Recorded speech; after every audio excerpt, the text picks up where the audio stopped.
বিসমিল্লাহির রহমানির রহিম। অন্যরকম বিদ্যাপীঠের পক্ষ থেকে প্রিয় শিক্ষার্থী বন্ধুরা, তোমাদেরকে অভিনন্দন, শুভেচ্ছা জানিয়ে এই ভিডিওটা শুরু করতে যাচ্ছি। এই ভিডিওতে আলোচনার বিষয় বাংলা ভাব সম্প্রসারণ। ভাব সম্প্রসারণটি নবম দশম শ্রেণী, একাদশ দ্বাদশ শ্রেণীর জন্য অত্যন্ত গুরুত্বপূর্ণ এবং ষষ্ঠ থেকে অষ্টম শ্রেণী পর্যন্ত প্রত্যেকটি ক্লাসেই এই ভাব সম্প্রসারণটা রয়েছে।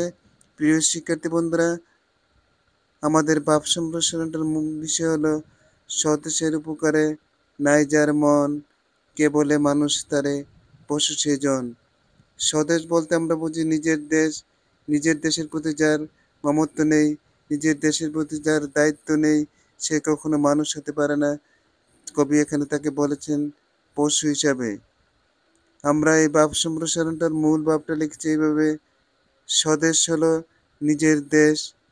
যে যেখানে জন্মগ্রহণ করেছেন মূলত সেটাই তার জন্মভূমি।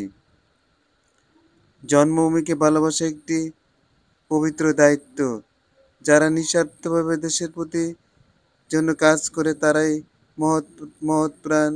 যাদের দেশের প্রতি মমত্ব নেই তারা পশুতুল্য। তাহলে এখানে আমরা মূলভাবে কি লিখেছি? স্বদেশ হলো নিজের দেশ এবং যে যেখানে জন্মগ্রহণ করে সেটাই তার মাতৃভূমি, এবং মাতৃভূমির প্রতি নিঃস্বার্থভাবে জীবন বিলিয়ে দেওয়া হলো প্রকৃত ধর্ম এবং প্রকৃত মনুষ্যত্বের কাজ। আর যারা এর বিপরীত করে তারা কখনো মানুষ হতে পারে না। তাদেরকে এখানে আমরা পশুতুল্য হিসেবে, পশু সমতুল্য হিসেবে ধরতে পারি। প্রিয় শিক্ষার্থী বন্ধুরা, অন্যরকম বিদ্যাপীঠকে যারা সাবস্ক্রাইব করেছো তাদেরকে অসংখ্য ধন্যবাদ। যারা এই ভিডিওটা দেখছো নতুন, এই চ্যানেলটিকে সাবস্ক্রাইব করার জন্য আহ্বান থাকলো এবং ভিডিওটা পুরোটা দেখার জন্য আহ্বান থাকলো। মূল ভাবের পরে আমরা লিখব সম্প্রসারিত ভাব। সম্প্রসারিত ভাব হলো মানুষের কাছে সবচেয়ে বেশি আদরণীয় তার মা। মায়ের ভূমি হলো সন্তানের নিকট পরম আশ্রয়ের স্থল হিসেবে বিবেচনা করা যায়। সকল প্রকার সুখ দুঃখ এরই মধ্যে থাকে। বিপদের দিনে স্বদেশের মানুষকে নিকটে পাওয়া যায় উদ্ধারের পথ হিসেবে। নিজ নিজ দেশের প্রতি মমত্ব দেখানো প্রত্যেক মানুষের অপরিহার্য কর্তব্য। মাকে যেমন অস্বীকার করার কোনো উপায় নেই, তেমনি স্বদেশকেও অস্বীকার করার কোনো উপায় নেই। প্রিয় শিক্ষার্থী বন্ধুরা, অন্যরকম বিদ্যাপীঠকে যারা সাবস্ক্রাইব করেছো তাদেরকে অসংখ্য ধন্যবাদ জানিয়ে পরবর্তী অংশটা দেখার জন্য আহ্বান থাকলো। অন্যরকম বিদ্যাপীঠে বাংলা ব্যাকরণের অনেকগুলি ক্লাস দেওয়া আছে। ভাব সম্প্রসারণ এবং পত্র দরখাস্ত সারাংশ, অর্থাৎ বাংলা দ্বিতীয় পত্রে যা কিছু আছে সব কিছু ক্লাসেই তুমি পেয়ে যাবে অন্যরকম বিদ্যাপীঠে। দেশ হলো একটি জাতিসত্তার প্রতীক, রক্তের বন্ধন, রীতিনীতি, সংস্কৃতি, সেতুবন্ধন। যাকে অস্বীকার করার অর্থ হলো স্বীয় চেতনাকে ভুলুণ্ঠিত করা। তিনটি জিনিস মানুষের কাছে অতি প্রিয়, তা হলো মা, মাতৃভাষা, মাতৃভূমি। এই ত্রিসত্তার মধ্যে রয়েছে অসীম শক্তি ও সামর্থ্য। আমরা এখানে কি বলেছি? মানুষের তিনটি অতি প্রিয় জিনিস রয়েছে, তার মধ্যে মা, মাতৃভাষা, মাতৃভূমি। এই ত্রিত্রয়ের মধ্যে রয়েছে অসীম শক্তি ও সামর্থ্য। যারা পরম শ্রদ্ধাজ্ঞ ত্রিশব্দই মানুষের বিশ্বাস।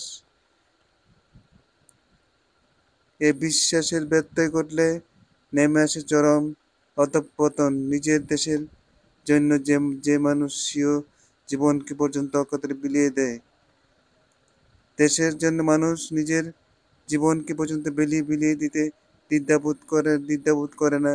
অসীম সাহসিকতা তার দেশের জন্য, দেশের মঙ্গল কামনার মধ্যে দিয়ে কাটে তার জীবন।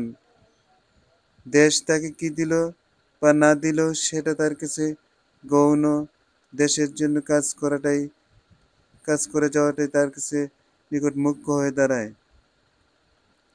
এখানে আমরা কি বলেছি, সত্যিকারের দেশপ্রেমিক যারা, তারা জীবন বিলিয়ে দেয়, দ্বিধাবোধ করে না, মানুষকে মুক্তি দেওয়ার জন্যই তাদের জন্ম, তারাই সার্থক জীবনের অধিকারী। প্রিয় শিক্ষার্থী বন্ধুরা, অন্যরকম বিদ্যাপীঠকে যারা সাবস্ক্রাইব করেছে তাদেরকে অসংখ্য ধন্যবাদ জানিয়ে পরবর্তী অংশটা আলোচনা করতে যাচ্ছি। পরবর্তী অংশটা মনোযোগ সহকারে শুনবে। পরবর্তী অংশতে কী লিখেছি আমরা, যে এ জগতে আলোর পশ্চাতে অন্ধকারের অবস্থান, ঠিক তেমনি সমাজের মধ্যে কিছু স্বার্থপর মানুষের দেখা মিলে, যারা নিজেদের স্বীয় স্বার্থ চরিতার্থ করার মানুষে তারা সমাজের হিত কামনার পরিবর্তে যত প্রকার অপকর্মে জড়িত হয়ে দেশের ক্ষতি সাধনে ব্যস্ত থাকে। উদাহরণস্বরূপ বলা যায় কালোবাজারি, ঘুষ, দুর্নীতি, খাদ্যে ভেজাল, অপরের সম্পত্তি আত্মসাৎ, দ্রব্যমূল্য বৃদ্ধি ইত্যাদি হীন অপরাধের নিত্য সহচরের ভূমিকায় অবতীর্ণ হয়ে থাকে। ফলে সমাজের জীবন থেকে শান্তি হয় তিরোহিত। তখন দেখা দেয় চরম সংঘাত। এখানে আমরা কি বলেছি, খাদ্যে ভেজাল, কালোবাজারি, দুর্নীতি, দ্রব্যমূল্য বৃদ্ধি, এই সকল অপকর্মগুলি সাধারণত দেশপ্রেম যারা করে না, দেশকে যারা ভালোবাসে না, তারা এগুলি সাধারণত করে থাকে। তাদের জীবনে কখনো শান্তি আসে না, যদিও সমৃদ্ধি তারা পেয়ে যায়, কিন্তু সাময়িক সমৃদ্ধি তাদেরকে ধ্বংসের দিকে নিয়ে যেতে বাধ্য। দেশপ্রেমিক কখনো দেশের বিপক্ষে কাজ করে না, দেশের জন্য সে জীবন দিতে পর্যন্ত প্রস্তুত থাকে। মানুষের তাদের যারা দেশপ্রেমিক নয়, তাদের তাদের দাপটে তখন দেখা যায় পরম সংঘাত। মানুষের জীবন হয়ে ওঠে অতিষ্ঠ। এহেন কুলাঙ্গার দ্বারা সমাজ কখনো উন্নতির আশা করতে পারে না। যে সমাজে এই ধরনের মানুষ বেশি, তো সেই সমাজের জন্য অমঙ্গল। তাই দেশমাতৃকার বোধ যাদের নেই, আক্ষরিক অর্থে তারা মানুষ নয় বরং পশু। তাই কবি বলেছেন, স্বদেশের উপকারে নাই যার মন, কে বলে মানুষ তারে পশু সেজন। প্রিয় শিক্ষার্থী বন্ধুরা, ভিডিওটা যদি তোমাদের কাছে ভালো লেগে থাকে তাহলে একটি সাবস্ক্রাইব কামনা করছি। মন্তব্যটা, দেশের ভালো কিছু করা প্রতিটি মানুষের নৈতিক দায়িত্ব। মানুষের উপকার করার মধ্যে প্রকৃত সুখ। যাদের এই গুণ নেই তাদেরকে কোনোদিন মানুষ বলা যায় না। প্রিয় শিক্ষার্থী বন্ধুরা, আমরা এখানে এই কথাটা বলতে চাই যে স্বদেশের উপকারে নাই যার মন, কে বলে মানুষ তারে পশু সেজন। এই ভাব সম্প্রসারণটা অত্যন্ত গুরুত্বপূর্ণ, যথার্থ একটি উক্তি। যে দেশকে ভালোবাসে না সে মানুষ নয়, সে পশু, সে পশুর চেয়ে অধম। প্রিয় শিক্ষার্থী বন্ধুরা, আমরা দেশকে ভালোবাসবো, দেশকে শ্রদ্ধা করব, দেশের প্রতিটি মানুষকে স্নেহ মমতা দিয়ে ঘিরে রাখবো। এই প্রত্যাশা রেখে আজকের মতো এখানে সমাপ্ত ঘোষণা করলাম। আসসালামু আলাইকুম।